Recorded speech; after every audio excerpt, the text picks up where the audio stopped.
Bruxelles, au milieu du siècle dernier. Les images d'une cité médiévale. 150 ans plus tard, la capitale de l'Europe. Une ville bouleversée, d'horreur urbanistique. Comment en est-on arrivé là? Tout commence en 1860. Le bourgmestre Hans Spaak décide de faire disparaître la rivière la Seine et de la transformer en égout. 20 ans plus tard, inauguration du palais de justice le plus grand du monde.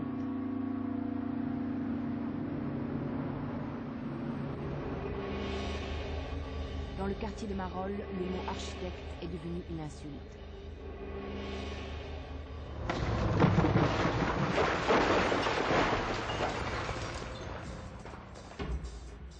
Début de ce siècle, une jonction ferroviaire est ouverte entre la gare du Nord et la gare du Midi. La ville est déchirée en deux. Le chantier s'étalera sur près de 50 ans. 1958. L'exposition universelle va s'ouvrir. La ville subit une nouvelle série de chocs. Le creusement des tunnels et de la petite ceinture, le triomphe des parkings. La ville se consacre entièrement à la voiture et au bureau.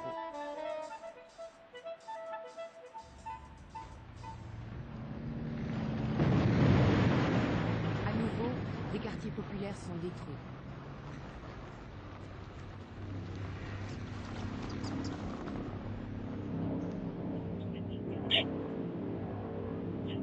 Les politiciens et les promoteurs ne cachent pas leur fascination pour New York.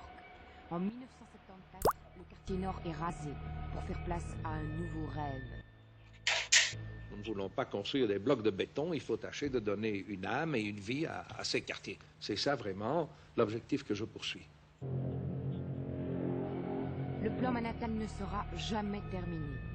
Mais chez les urbanistes du monde entier, un nouveau mot fait fureur, la bruxellisation. Bruxellisation. Sincèrement, je ne vois pas très bien ce que ça veut dire.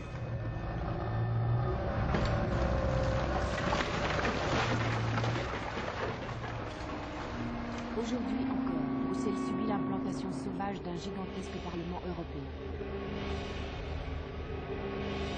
Quelles sont les forces qui, depuis 150 ans, poussent la ville à se détruire elle-même?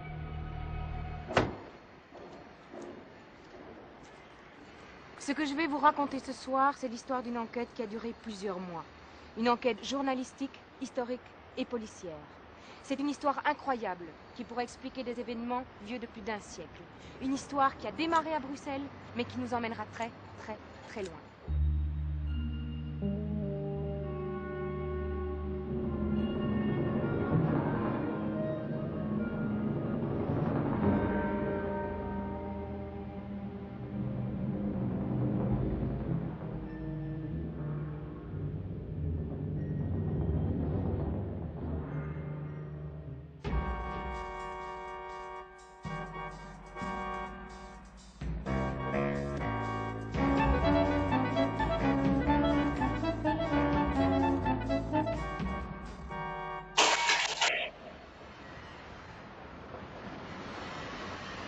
Premier fait troublant.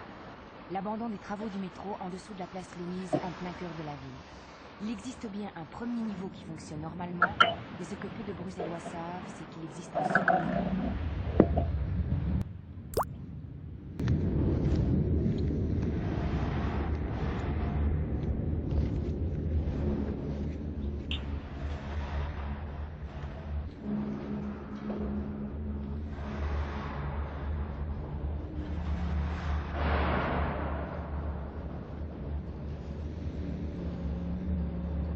Ici, les travaux ont été abandonnés depuis presque 15 ans.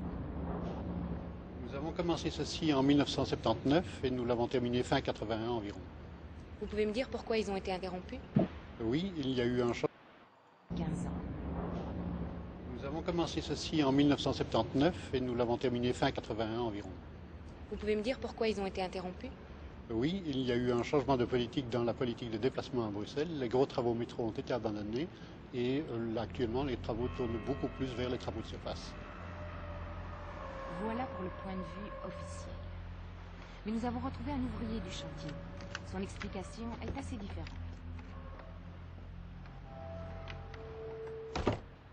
Vous avez travaillé sur le chantier Louise. Est-ce que vous pouvez me dire pour quelle raison vous l'avez quitté? Disons, c'est vrai qu'on entendait beaucoup des... D'abord, on entendait des bruits. Des bruits qui venaient de partout, quoi. Vous m'aviez dit que vous aviez entendu des voix.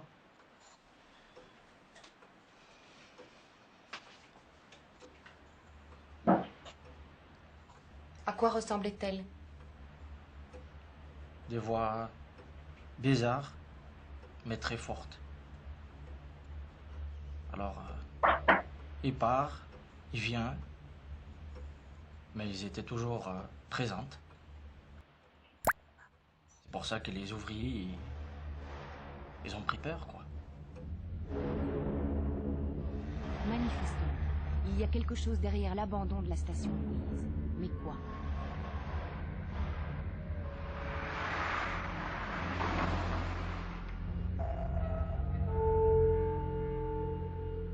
Y a-t-il une logique cachée derrière tous ces chantiers absurdes? Logique. Sans doute que dans l'esprit de ceux qui ont commencé certains travaux, il y avait une logique. Et puis le sentiment que j'ai, c'est que cette logique, peu à peu, s'est dissoute. Et on a passé le pouvoir à d'autres. Et puis il y a eu, je dirais, des influences contradictoires.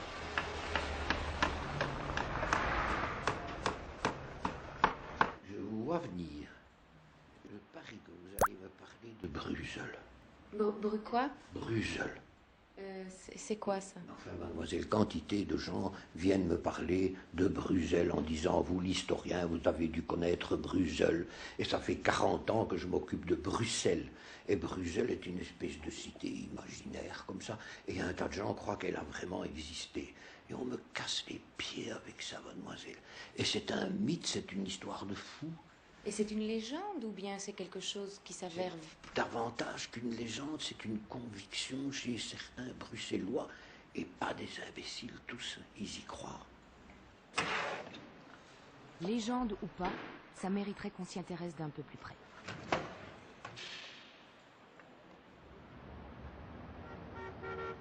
Mais le moins qu'on puisse dire, c'est que les traces de ce Bruxelles ne courent pas les rues.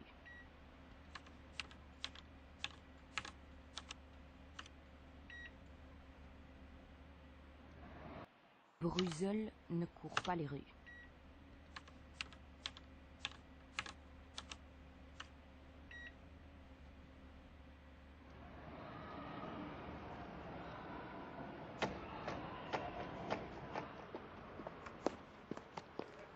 C'est aux archives de la ville de Bruxelles que j'ai trouvé une première trace de ce Bruxelles.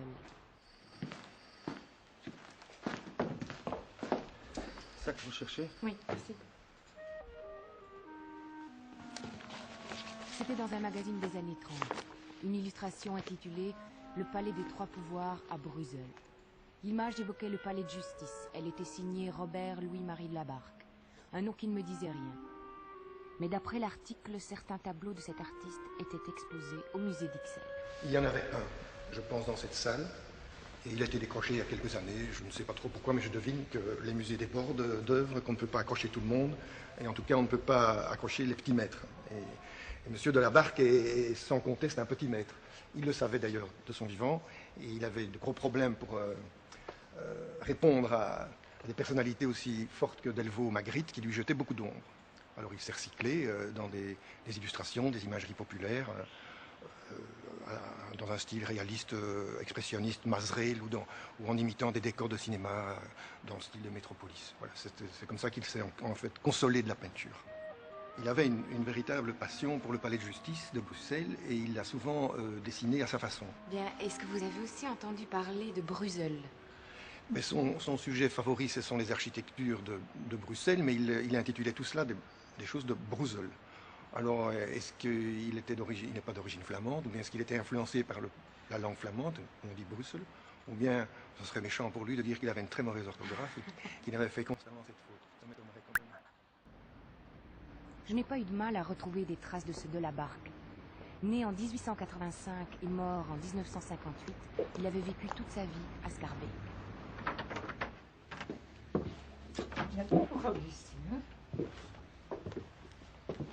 Sa maison personnelle et son atelier ont été rasés.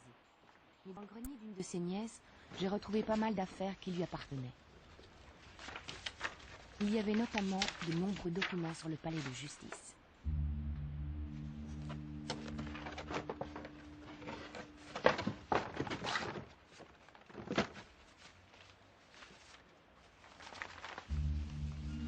Ce palais était décidément une obsession chez lui. Il en avait même dessiné un plan.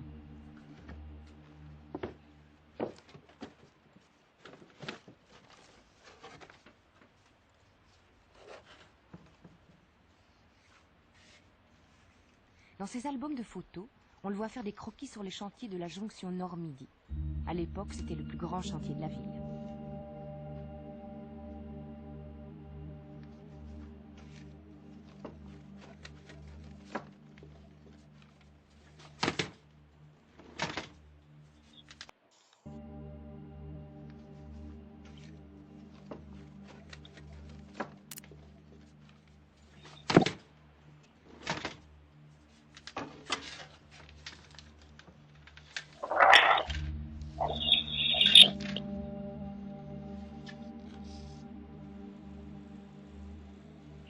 À première vue, rien d'extraordinaire dans ce film de famille. On voit l'artiste au travail dessinant son éternel palais. Difficile de se faire une idée de ses dessins.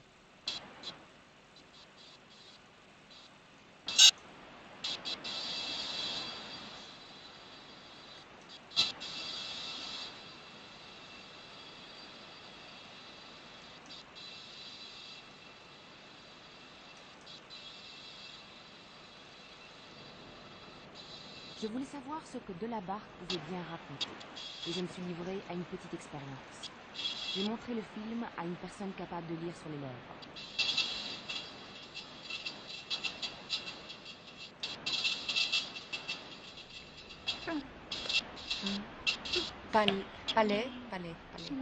Palais. Quoi? Pouvoir.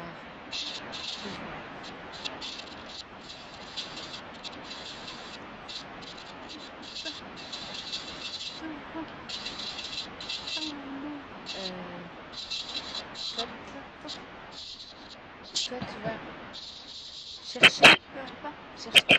Oui. Découvrir, chercher. Oui. Le secret dans Poulard. Ah oui.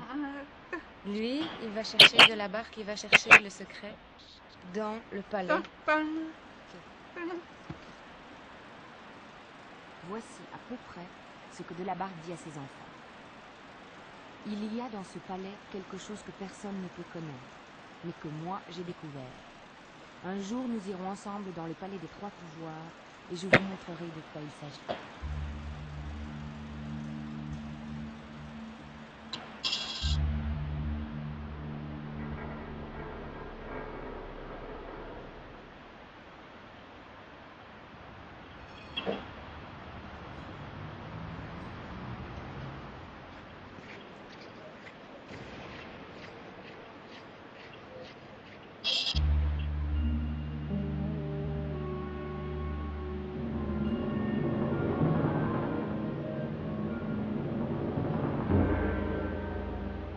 Ce palais de justice et son architecte Joseph Poulard ont en effet de quoi intriguer.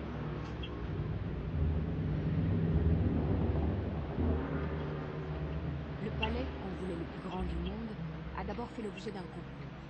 Poulard était membre du jury, mais après avoir écarté tous les candidats, il a sorti de ses cartons un projet auquel il travaillait depuis 10 ans et qui a émerveillé ses collègues.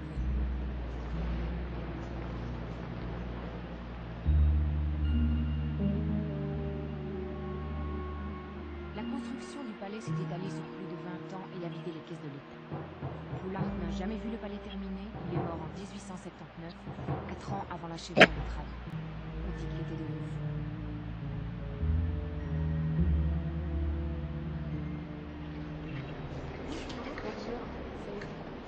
Il y a beaucoup de points obscurs dans l'histoire du palais, à commencer par l'absence de plan d'origine. Là aussi, il y a un aspect mystère qui intervient, puisque déjà de son vivant, il n'y a pas eu de de plan définitif lors de la remise du projet. Donc à chaque fois, c'était des plans, mais qui étaient constamment remaniés. Poulart travaillait essentiellement la nuit et il revenait constamment sur ces plans parce qu'il n'en était pas satisfait. Et lorsque le ministère de la Justice lui demandait des plans précis, définitifs, eh bien, il en envoyait, pour avoir la paix, il en envoyait plusieurs, ou même il a été jusqu'à dire, eh bien non, je n'en ai pas. Et comme on ne pouvait pas se permettre, vu l'ampleur des travaux, de changer d'architecte, on est resté avec Poulart et l'incertitude de ces plans. Alors, il y a des plans, bien sûr, qui ont existé, même s'ils n'étaient pas toujours aboutis, mais ces plans existants ont disparu en 1944, lorsque les Allemands ont brûlé les archives dans le palais de justice. Alors maintenant, on n'a plus de traces, on n'a plus rien. Depuis toujours, le mystère Poulart a suscité d'étranges passions. Par exemple, celle de l'écrivain Pierre Lidiot dans les années 60. Madame, mademoiselle, monsieur, bonsoir. Aujourd'hui, deux nouveautés. Avec la parution chez Julliard de Château-Monsuade, la première pièce de Françoise Sagan. Françoise Sagan, que j'aurai le plaisir d'ailleurs de recevoir dans quelques instants. Mais pour commencer, un jeune auteur belge, Pierre Lidiot, qui vient nous parler de son premier ouvrage.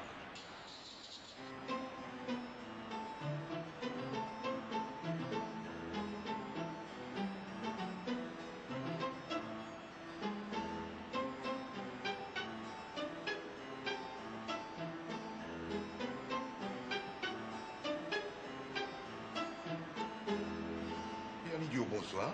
Bonsoir. Vous venez de publier aux éditions du Passage le dossier B, un livre inclassable où le palais de justice et son architecte Poulart ont des rôles essentiels.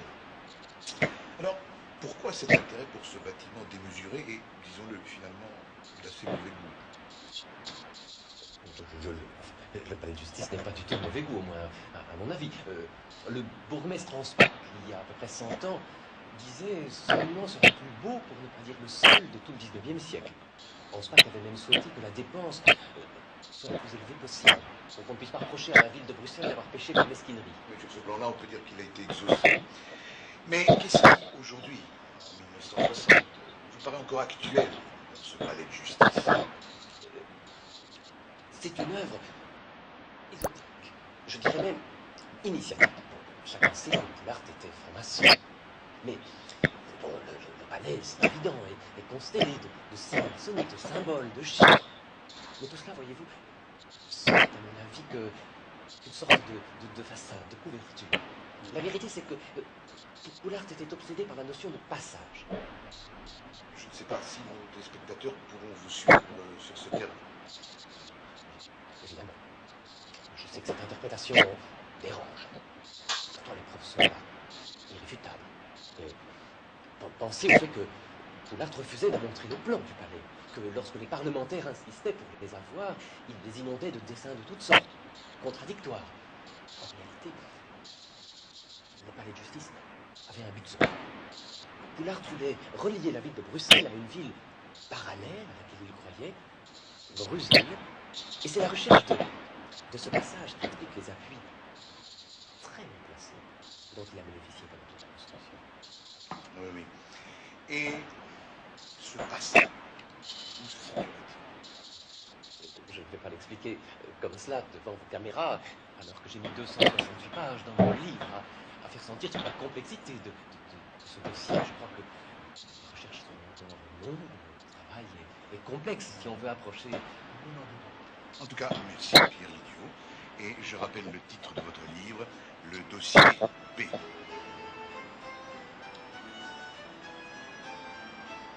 On pourrait prendre ce Pierre Lidiot pour un fou, mais le palais lui-même nous réserve encore quelques surprises.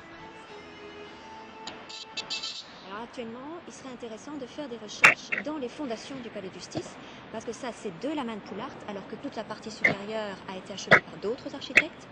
Et il semblerait que dans ces fondations, on ait les éléments d'un labyrinthe, donc d'un parcours initiatique franc-maçon. Poulart aurait-il caché ce fameux passage secret dans les sous-sols de son palais?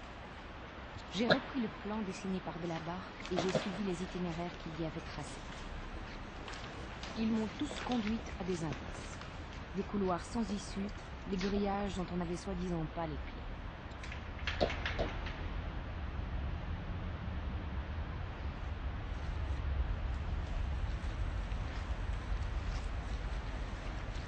Des escaliers entiers ont été murés. Ce soir, je ne peux pas les avoir mettre tranquille, soyez maudits. J'espère que Seigneur va vous châtier, bande de chiens que vous êtes.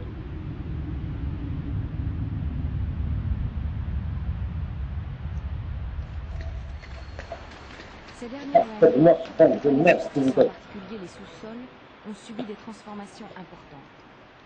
Le gardien-chef, pourtant,